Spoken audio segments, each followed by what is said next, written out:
তাকে একটা রোবট উপহার দিয়েছে। ওই রোবটটার বৈশিষ্ট্য কি জানেন?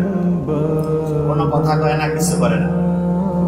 ধরা যাক যে প্রফেসর স্যারকে একটা রোবট দিয়েছে, ওই রোবটটা এসে চুপচাপ আছে, 24 ঘন্টা স্যারকে অবজার্ভ করতেছে।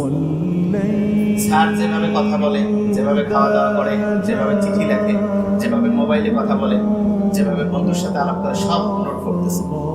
স্যার একটা কাগজে লিখে রাখছে আগামীকাল মায়ের সাথে কথা বলবে। খেয়াল হারাই গেছে, রোবট কি বলবে?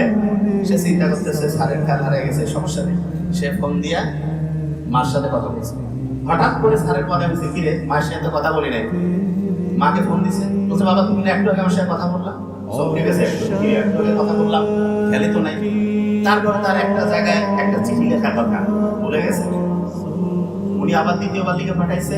ওইখান থেকে বললো, কি ব্যাপার স্যার, আপনি চিঠি লিখে পাঠিয়েছেন? বলছে ওই চিঠিটা দেন তো। ওরে আল্লাহ, চিঠি যখন দেখছে ভয় পেয়ে গেছে। চিঠির লেখা হুবহু স্যারের লেখার মতো।